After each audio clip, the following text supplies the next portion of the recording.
Olet varmasti joskus miettinyt, mitä ydinvoima on ja miten ydinvoimalaitos oikeastaan toimii. Nyt se selviää. Ennen kuin astutaan laitokseen, käydään läpi muutama perusasia. Ydinvoima eroaa muista energiantuotantomuodoista monella eri tavalla. Esimerkiksi polttoaineen sisältämä energia on miljoonia kertoja suurempi kuin esimerkiksi puun. Tämä Lego-ukkelin pään kokoinen uraanipelletti vastaa noin tonnia hiiltä, 1000 litraa öljyä tai 4 mottia perinteisiä pöllejä.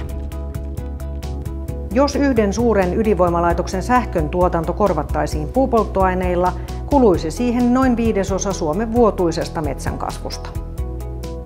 Toisin kuin perinteinen lämpövoima, ydinvoima ei perustu palamiseen, vaan uraaniydinten hallittuun ketjureaktioon. Koska ydinvoimalaitoksissa ei polteta mitään, ei käytön aikana myöskään synny kasvihuonekaasupäästöjä eikä ilmansaasteita. Kuten muussakin lämpövoimassa, ydinvoimassa on viime kädessä kyse veden keittämisestä. Ketjureaktiossa polttoainesauvoissa olevia uraaniatomeita pommitetaan neutroneilla. Haljetessaan ne tuottavat uusia neutroneja, jotka ylläpitävät ketjureaktiota. Samalla syntyy lämpöä, joka kiehuttaa reaktorissa pyörivää vettä. Uraaniydinten halkaisemisen eli fission synnyttämä lämpö saa prosessiveden höyrystymään. Höyry johdetaan putkea pitkin turbiiniin, joka vuorostaan pyörittää generaattoria. Generaattori tekee sähkön, joka johdetaan sähköverkkoon. Turbiinin jälkeen höyry kulkeutuu lauhduttimeen, jossa sen lämpötila laskee ja se lauhtuu jälleen vedeksi.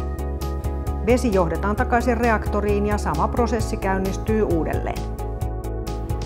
Ydinvoimalaitoksissa on huolehdittava polttoaineen jäähdytyksestä kaikissa oloissa. Vaikka ketjureaktio pysähtyisi, jatkavat polttoaineen radioaktiiviset aineet hajoamistaan ja ne tuottavat lämpöä, vaikka reaktori olisi sammutettu.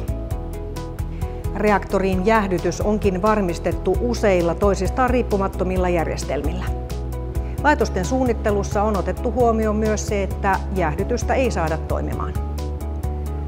Polttoaine, reaktoripaineastia ja teräsbetonista tehty suojarakennus on suunniteltu estämään mahdollista radioaktiivista vuotoa ympäristöön.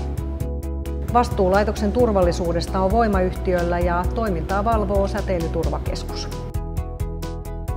Näin ydinvoima siis toimii. Tällä menetelmällä täällä voimalaitoksessa keitetään vettä ja tuotetaan samalla 1/5 koko Suomen tarvitsemasta sähköstä.